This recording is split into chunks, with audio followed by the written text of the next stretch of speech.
Buenas tardes, ¿cómo están? Bienvenidos a un programa más de Encuadre, a un clic de la luz. Bueno, hoy vamos a hablar un poco sobre la fotografía de paisajes. Y si hablamos de paisajes, ¿qué fotógrafo se nos viene a la mente? Ansel Adams. Y de él vamos a hablar con un amigo que vive en Bariloche, el amigo Alejandro Ares. Y también vamos a aprovechar este fresquito y este viento que hay para poder hacer un paseo fotográfico por el Paseo del Viento en la costa de Vicente López. Así que si les parece bien, les agradezco por estar ahí y empezamos un nuevo programa de Encuadre, a un clic de la luz.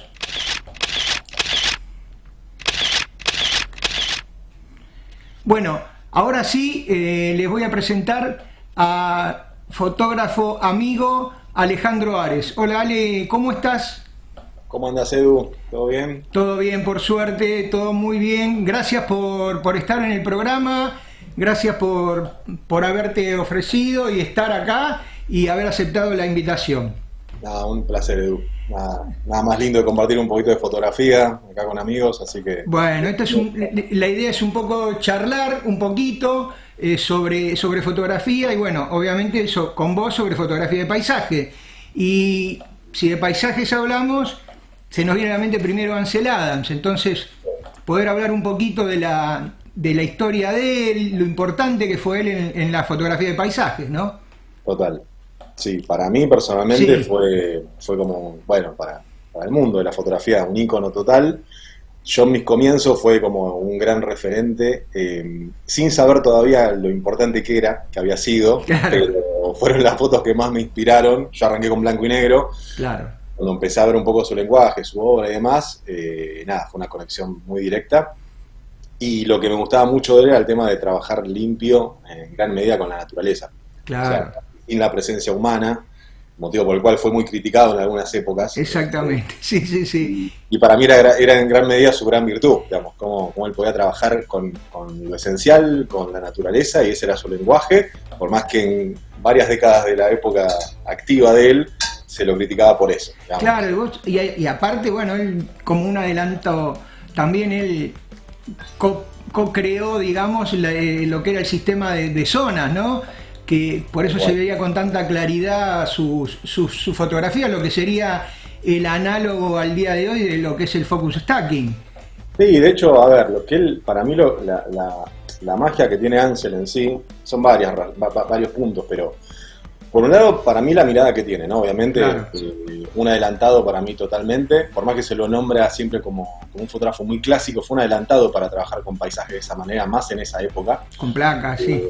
porque era algo como, el paisaje era casi mala palabra, y lo siguió siendo durante mucho tiempo, y él trabajaba con eso, y después por otro lado la parte técnica, o sea, la capacidad técnica que tuvo él de crear el sistema de zonas, que hacía que la fotografía tenga no solamente una parte muy creativa, muy emotiva, digamos, muy concreta de su expresión fotográfica, sino que aparte tenías una técnica espectacular que hacía que toda la gama de grises, sombras, oscuros, claros, blancos, tuvieran un fluir increíble. Sí, él decía que había que fotometrear las sombras y revelar en las luces, ¿no es cierto? Exactamente. Eso llevado un poco a la época analógica. Hoy como es todo digital, sería como apilar haciendo distintos focos, algo... Sí, es una mezcla. En realidad él hablaba más del tema de la exposición, ¿no? O sea, ambos conceptos son complementarios, pero es como que él te hablaba mucho de esa capacidad de poder sacarle el máximo jugo al negativo, y es como lo que hablamos hoy en día con el RAW, Claro. de poder tener tanto detalles en las zonas oscuras como en las zonas blancas, y tener todo ese rango dinámico expresado para después también procesarlo, y era un adelantado 100%, y obviamente a veces cuando se habla de la edición de las fotos, o sea, es como que Ansel Adams es uno de los primeros grandes editores, sí, de la luz, o sea, de las fotos, de la parte técnica, de cómo exponer de una forma, revelar de otra, y cada foto la exponía de una manera y la revelaba de otra, no era que usábamos un rollo y Claro. igual. Era todo muy específico, muy pensado, no solo lo técnico, sino la toma. O sea, en ambos planos era muy pensado todo. Bueno, la verdad que sí, ahí estuvimos viendo algunas tomas de él y ahora vamos un poquito más ya metiéndonos en la historia tuya, en cómo, a ver, la idea es un poco cómo comenzaste, cómo empezaste en la fotografía y cómo te fue llevando a meterte en paisajes también, ¿no? Porque obviamente es muy amplio. Sí, yo la verdad que, a ver, mi llegada a la fotografía fue algo bastante accidental. Vengo de una familia que no tiene ningún tipo de contacto con la parte artística y yo venía medio descarriado después de terminar el colegio sin saber muy bien qué hacer. Y un día me encontré con una amiga de mi mamá en un kiosco en Belgrano y me dijo de la nada, me acuerdo de las lindas fotos que sacaste en el sur. Yo no me acordaba de que había sacado fotos en el sur. Bueno, era una camarita chiquita que me habían regalado mis viejos para Navidad. Sí. Y había sacado fotos de una montaña todas iguales. O sea, 36 fotos de una montaña. Pero bueno, esta señora me dijo eso, me hizo el clic, se lo comenté a mi novia de ese entonces y ella me averiguó escuelas de fotografía de la época y me anotó en una. Y bien. Yo me quedé como, bueno, ya estaba tan perdido, venía probando tantas carreras, venía para atrás que dije, bueno, voy a probar. Y fui y a las 2 semanas me voló la cabeza. Se transformó en una obsesión. A los 3-4 meses ya tenía mi laboratorio en un bañito de mi casa. O sea, vos empezaste con analógico, digamos. Vos llegaste a ser analógico directamente. O sea, perfecto. Digital no existía. Empecé con analógico, todo lo que era blanco y negro principalmente. Obvio, sí. Ansel principalmente era el referente, después Salgado. Después claro. no miraba muchos fotógrafos, la verdad. Estaba mucho en hacer. Y ahí no paré, o sea, estuve, no sé, entre los 21 y los 30 más o menos, 32 a full con lo que era blanco y negro. De entrada fue el paisaje, porque a mí siempre me gustó mucho la naturaleza. De chico venía para Bariloche, desde los 4 años venía para Bariloche al sur, en invierno. Claro.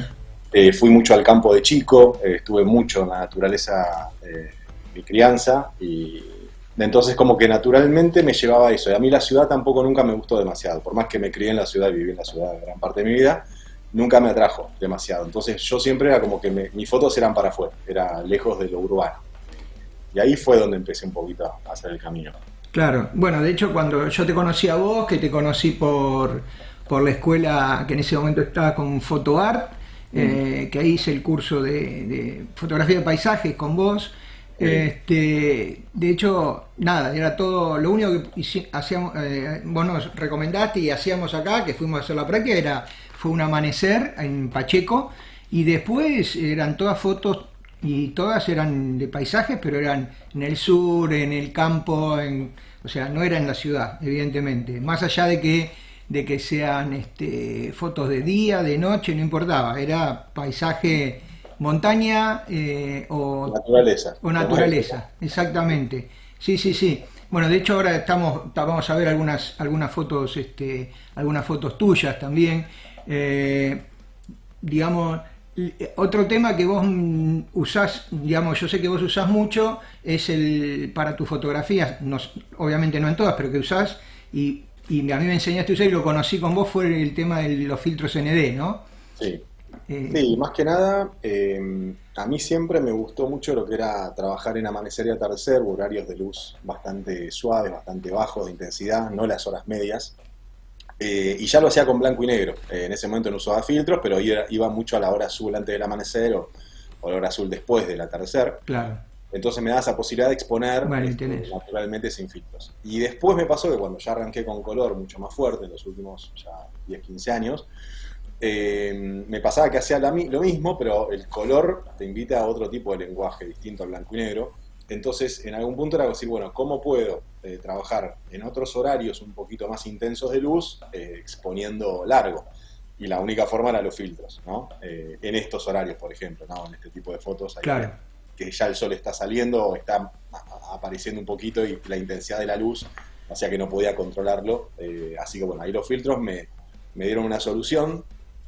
Y más que nada los filtros son un elemento técnico, pero pensando en la creatividad. Claro, sí.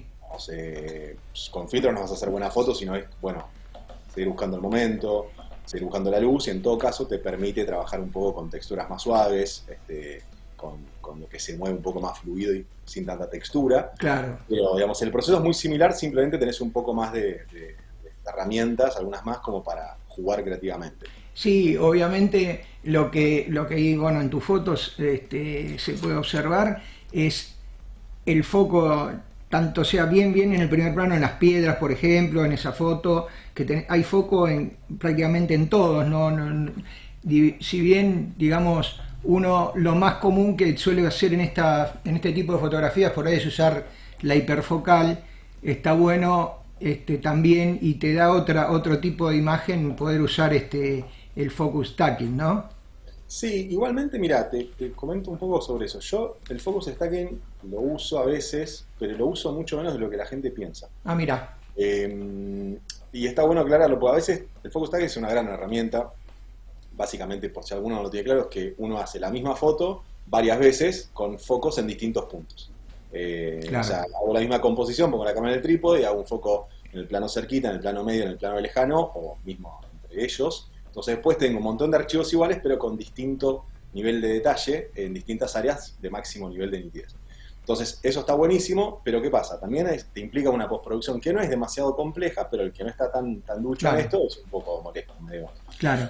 Entonces el focus stacking es una gran herramienta cuando uno quiere lograr esos focos espectaculares, pero la verdad que no lo uso tanto. O sea, lo uso a veces, pero no tanto como se piensa. Yo lo que trabajo mucho es con ciertos diafragmas, más en la zona de punto dulce, Bien. y elijo muy bien dónde voy a poner el foco, donde voy a tener la máxima nitidez en función de la composición de esa imagen. Entonces, en realidad, es como optimizar el momento de toma como para que la sensación que te des que está todo en foco, por más que no esté aplicando siempre focus stacking. Claro, muchas veces es una sola toma. Muchas veces tenés una Muchísimas sola veces toma. es una sola toma, porque Bien.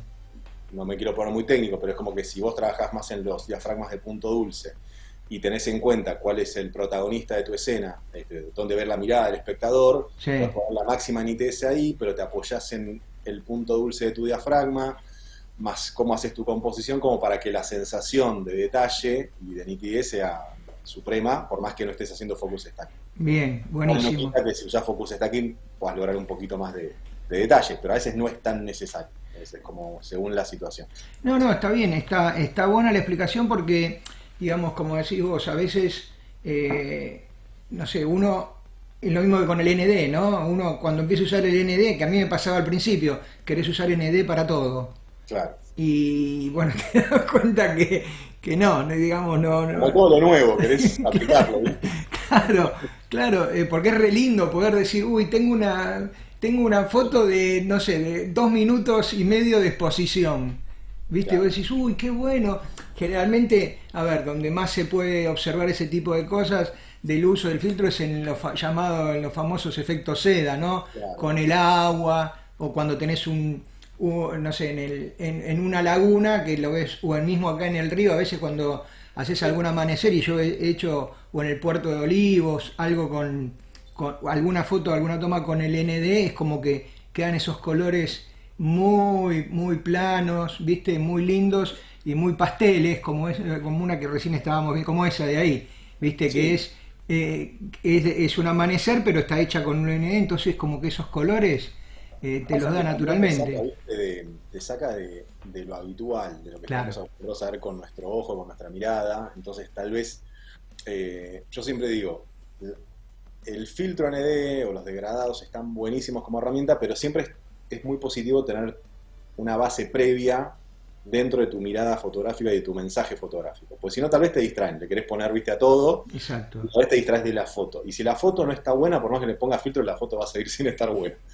Entonces, en cambio, si la foto está buena, puedes darle una vuelta roja que puede ser interesante.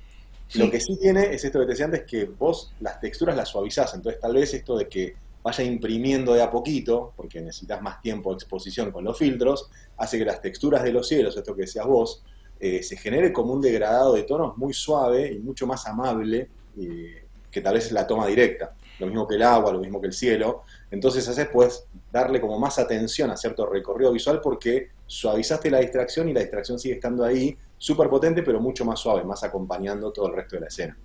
Sí, eso es cierto. Y sabés que ahora estaba viendo dentro de las fotos que vos mandaste y que estamos viendo ahora, yo, esta por ejemplo, que es de otoño, de ahora, es unos colores y una profundidad bárbara, ¿viste? El tema de los colores en otoño es re lindo, porque no, porque esos tonos cálidos a mí me encantan, me gusta más, a mí particularmente me gusta más los tonos cálidos que el frío, pero eso es un tema Casi personal. todos, a casi todos les gusta más Es un el tema, frío. es un tema personal, ¿viste? Sí, sí. Pero es impresionante. Igualmente estas así con la Vía Láctea atrás o esta, bueno, obviamente son tonos más fríos, pero ya es otro tipo de fotografía, ¿no? Sí, Estas las lográs, digamos, normalmente son de una sola toma, más o menos, algo así como... depende de la escena. O sea, Ajá, con el tema de la parte de la técnica en sí, yo siempre sí, digo que yo soy un enfermo de la técnica, pero para no pensar en la técnica. ¿A qué voy? O sea, me interesa entender todo para bien, ver cuando llego a necesitar esa técnica la puedo aplicar rápidamente sin que me distraiga de lo creativo. O sea, entonces es como que la técnica para mí tiene que ser algo incorporado y que te permita fluir con tu parte creativa y emocional a la hora de fotografiar. Entonces, por ejemplo, en las nocturnas, depende de la escena. Hay muchas fotos mías que son tomas directas. O sea, una toma directa, Vía Láctea, por ejemplo, un paisaje en el primer plano, en el plano medio, y claro, hago la toma directa. bien, Otras veces me pasa que hago panorámicas, digamos, uso bastante la panorámica para tener archivos con más nivel de detalle. ajá, Entonces tal vez es muy clásico que haga panorámicas de 5 fotos, de 7 fotos, he hecho panorámicas de 35, de 38, de no sé, de muchas, para cosas muy puntuales, pero generalmente uso mucho panorámicas. Y después, algunas pocas, no muchas, he utilizado un poco de blending en algunas situaciones donde tal vez no podía lograr la foto que yo quería de ninguna manera tradicional. claro, Sí, explícame un poco, digamos, porque bueno, lo conocemos, va, yo también conozco el blending, pero digo, para por ahí los que nos están escuchando y no conocen la técnica, es como sería, hablando groseramente, es como un montaje de dos fotos, ¿no es cierto?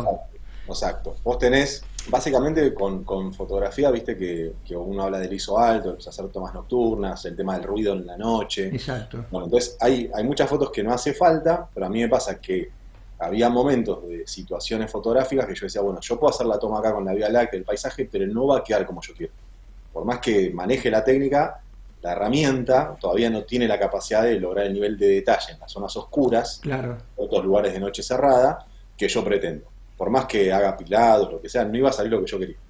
Entonces, bueno, una forma es que vos vayas a hacer, por ejemplo, hay varias técnicas, pero una de las que yo uso es hacer el paisaje de base, el paisaje de plano cercano, de plano sí, medio, en la hora azul, cuando ya el sol se escondió y casi no queda luz, y hacer bien, una exposición larga ahí para tener buen detalle en las zonas oscuras, que de noche saldrían con muchísimo ruido o ni siquiera obvio. saldrían. O sea, Sí, ni siquiera te saldría porque estaría empastado todo eso. estaría muy empastado y lo que yo vería, esto es muy personal, ¿no? Lo que yo vería en esa foto es el ruido, no vería el paisaje. Entonces, como yo sé que yo vería el ruido, tal vez otro ve el paisaje, pero yo vería una montaña llena de puntos Sí, y de ruido y de cosas que no se expresa lo que yo quiero transmitir. claro. Entonces, una forma es esto, haces el paisaje en la hora azul cuando ya casi no hay nada de luz, pero todavía puede imprimir, entonces sacás ese paisaje medio y cercano, con esa luz casi de noche, pero sin que sea de noche, con buen detalle, y después esperás que venga la Vía Láctea y haces la toma, por ejemplo, de la Vía Láctea. Y después las unís.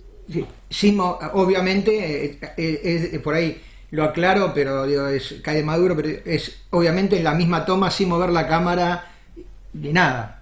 Sí, ahí mira, hay distintas formas, o sea, acá hay tantas yo nocturna siempre digo que hay tantas técnicas como fotógrafos que hacemos nocturna. ¿Qué Sí, voy? eso es cierto. Según la época de la vida, o sea, si sos muy purista, ya lo que estamos diciendo está mal. O Claro. sea, porque, de hecho yo mismo he pensado que eso estaba mal años atrás, como diciendo, no, eso no se hace, es hacer trampa. Entonces después me di cuenta que era una pavada lo que estaba pensando y que todavía no me había encontrado con una situación que me exigía ver esa posibilidad técnica. No, pero aparte no te expresaba, lo importante es lo que vos querés expresar. Y a vos, vos mismo lo dijiste, a vos no te hubiera expresado ese ruido que vos por ahí veés y todo, lo que vos querés mostrar y lo que vos sentías. Entonces, vale por ahí el tema, no importa. Sí, yo lo decía así medio chascarrillo, pero digamos, pasa mucho, viste, en esto de la fotografía que la parte técnica, muchas veces, a veces hay fotógrafos que le hemos escapado a cierta técnica, pues si no, esto no es fotografía pura, y eso es un error, digamos, a mi parte, pensarlo así, y creo que es un error limitarse cuando vos querés expresar algo. Básicamente tenés un montón de herramientas, usar las que Obvio, necesites. A veces no obvio, necesitas muchas, otras veces sí. obvio. Entonces un poco fue eso, digamos, fuera decir, bueno, ya que no puedo tomar ese detalle y esa foto que ya la había hecho no me gustaba el resultado, aplicaba ese blending y lo que hablábamos del tipo de toma, hay gente que lo hace quedándote en el mismo lugar, haciendo la toma a la hora azul y esperando 2, 3, 4 horas que aparezca la Vía Láctea y ahí haces la otra. Sí. Eso es el formato moderno pero purista. Sí. Y después está el moderno un poco más moderno, que básicamente es hacer tu paisaje en la hora azul, por ejemplo, cuando ya casi no hay luz, tenés buen detalle, y después puedes hacer la Vía Láctea en otro lugar cercano, si estás ahí, por ejemplo, en la zona, dice, por ejemplo, Chaltén, Sí. Bariloche en los refugios, algún lugar Sí. más rústico, haces la Vía Láctea más tarde y después la unís. Hay gente que te va a decir que uno es hacer trampa, otro no sé qué. A mí me importa poco lo que se piensa en ese sentido, es ver cada uno que quiere. Claro. A mí me ha pasado mucho con clientes, ponele que yo hago viajes y llevo clientes a distintos lugares, que de repente había gente que se quería quedar a la noche en Laguna Capri, en Chaltén, 5 horas esperando la Vía Láctea, y estaba con el equipo necesario para hacer esa toma Claro. de la azul y después la Vía Láctea, y otra que me decía, no, vale, yo no me voy a quedar 5 horas chupando frío acá. Yo voy a la carpa, calentito, y después hago la Vía Láctea. Obvio. Entonces, No, eso seguro. hay que optimizar. El tema es que hay distintas formas y que cada uno pueda Seguro. saber cuáles son y aplicarlas, ¿no? Si lo necesita. Ale, escúchame, y ahora bueno, viene la parte que viene tu... Vos estás en Buenos Aires, estás en Capital, estás en Zona Norte, y después, de repente decís, de repente no, pero ahora estás en Bariloche. ¿Cómo surgió todo eso? Ya, bueno, de hecho, de chico ibas ahí a sacar fotos, ¿no? Pero un poco, ¿cómo irte con la familia para allá? Ya A mí me pasa afincarte. claro, o sea, a mí me pasó que yo siempre me quise ir de Capital, nunca disfruté vivir en Capital, por más que vivía en lugares muy agradables, vivía por San Isidro, por Tigre, o sea, cerca del río, Claro, nunca disfruté la ciudad, o sea, de chiquito, vine seteado así. Entonces siempre me quería ir al sur, la idea siempre estuvo, el tema es que yo tengo 2 hijas, tengo una hija de un matrimonio anterior y tengo mi hija de este matrimonio actual. Las hermanas son muy unidas y había que esperar, desde mi óptica, a que la más grande termine la secundaria para ir recién poder ir. O sea, si no, no me iba a ir. Claro. Entonces, el deseo siempre estaba, hace mucho tiempo, décadas, pero bueno, el momento llegó ahora hace poquito, cuando ya la más grande terminó secundaria y arrancaba la facultad, entonces dijimos, bueno, ok, ahora sí nos podemos ir. bien. Obviamente viéndonos un montón, pero yo como padre necesitaba como esperar a que ella... Está perfecto, pero eso te permitió a vos ya estar a pleno contacto con la naturaleza, ¿no? Porque ya estás ahí. De Sí. hecho, tus viajes de Bariloche, San Martín, no sé, La Angostura, el Chaltén, ya estás más en zona, ¿no? Bolsón. Sí, es como que de repente es el disfrute de que estás viviendo Claro. un poco donde trabajás. O sea, antes yo Exacto. me iba de Buenos Aires para el Chaltén, para la Angostura, para Bariloche, para San Juan, o sea, y estaba buenísimo, pero bueno, digamos, era como que iba y volvía, ¿no? Y en Sí, Buenos Aires tal vez el tema de salidas hacía, pero eso era un poco más limitado, por lo menos para lo que a mí me gusta dar. claro. Bueno, estando en Bariloche hago esos viajes puntuales a distintos lugares, pero aparte yo hago muchas salidas acá en Bariloche con clientes y fotógrafos que vienen, Claro. aprovechan que están en Bariloche y se hacen alguna salida al amanecer, al atardecer, o otros clientes que se vienen 2, 3 días y hacemos un tour así de salidas, amanecer, atardecer, Aparte, nocturna, el y estar, estar en el lugar, ¿no? Eso, claro, y el estar ahí te permitió a vos conocer distintos lugares donde deja de ser ya el lugar turístico, ¿no? Donde, bueno, sí, vamos a Circuito Chico, vamos no, al Lago López, ¿viste? Al Arroyo López. No, entonces ya tenés otros lugares que... sí, eh, siempre me pasó que cada vez que venía a estos lugares, yo siempre en todos los viajes los recorrí siempre previamente mucho yo solo para tener todos los spots o los lugares para ir a fotografiar. Pero viviendo acá obviamente conoces más. O sea, yo venía a Bariloche con gente y la llevaba a lugares no tan habituales para la mayoría, pero igualmente estando acá no paro de encontrar todo el tiempo lugares nuevos. Entonces, y aparte lo excelente. disfruto yo en mi día a día, con lo cual eso está buenísimo. No, eso es fundamental. Es fundamental poder disfrutar de lo que vos hacés, de lo que vos te gusta y bueno, y qué más que salir y estar ahí, ¿no? Ver todo, tener, bueno, en Bariloche todas las estaciones son lindas en Bariloche. Yo que tuve Sí, la es hermoso. posibilidad de poder ir en todas las estaciones tienen su encanto, ¿no? Total. Y todos los refugios y todos los lugares tienen un encanto muy particular, pero si vos podés observar más allá de eso y podés plasmar en la foto lo que por ahí se puede ver en algunas fotos tuyas, bueno, eso es mucho mejor. Así Sí. que, bueno, Ale, te agradezco muchísimo esta charla, espero que nada, que la gente te conozca, los que no te conocieron y que nos están viendo, los que ya te conocen, bueno, aprender un poco más y poder charlar. La idea del programa es poder charlar un poquito con amigos fotógrafos sobre fotografía y sobre lo que hacen y su vida y su historia. Así Está que buenísimo, Edu. Muchas gracias a vos por la invitación. Nos vemos cuando andes por acá nuevamente. sí, si Dios quiere, calculo que en diciembre estaré por ahí. Espero que no me toque como el último año, que fue toda la semana de lluvia y no pudimos hacer nada. Nos tomamos un cafecito, pero La naturaleza es así, ¿viste? sí, sí. Caprichosa. Hay Uno, que uno adaptarse. va con una idea y después, viste, esto te pasa cuando haces Siempre, noche, cuando haces cualquier cosa. siempre cambia. Vas a hacer un eclipse y se te nubla. Bueno, ¿qué va a ser? Puede pasar también. Capacidad de adaptación es Así que necesaria bueno. para fotografiar la naturaleza. No queda otra. Bueno, Ale, muchísimas gracias y nos estamos viendo en cualquier momento y compartiendo estos lindos momentos. Dale, Gracias, gracias, Edu. saludos a la familia. Gracias, Gracias. igualmente. Chao, Gracias. chao. Chao, hasta luego.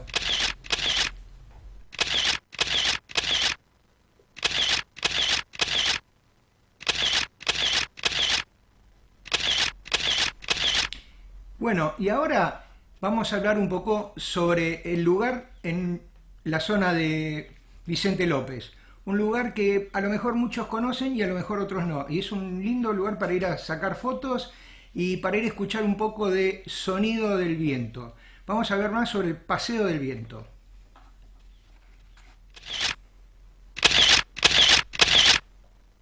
Inaugurado en 2005 como parte del proyecto de recuperación urbana ambiental de la costa de Vicente López, el Parque del Viento fue concebido como un espacio acústico. Su diseño busca estimular los sentidos a través de estímulos visuales, sonoros y táctiles, aprovechando las energías naturales del entorno.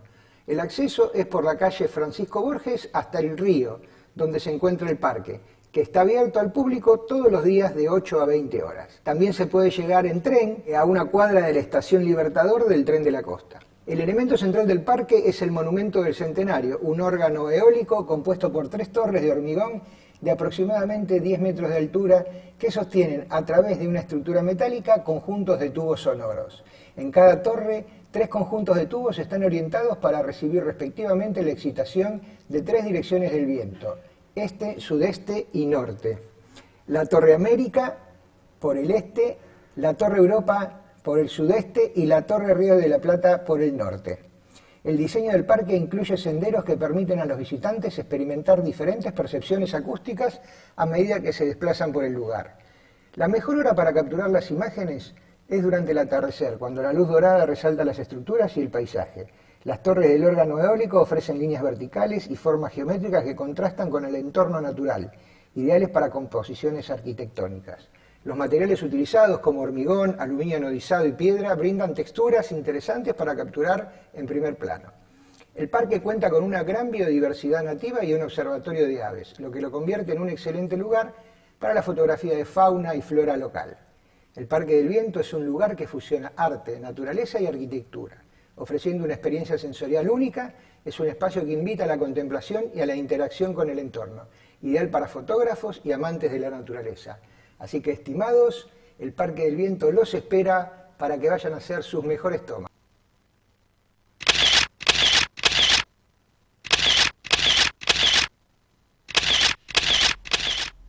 Bueno, espero que les haya gustado el programa de hoy, hayan conocido algo más sobre los paisajes, espero que les haya picado un poquito para ir a hacer algún amanecer, algún atardecer en la zona de acá del río y ir a ver el Parque del Viento, donde también podemos hacer unas fotos muy interesantes. Así que muchas gracias por estar ahí, los espero el jueves que viene en un programa más de Encuadre, a un clic de la luz.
Desde Florida, Buenos Aires, República Argentina, para todo el mundo, en www.demos.com.ar.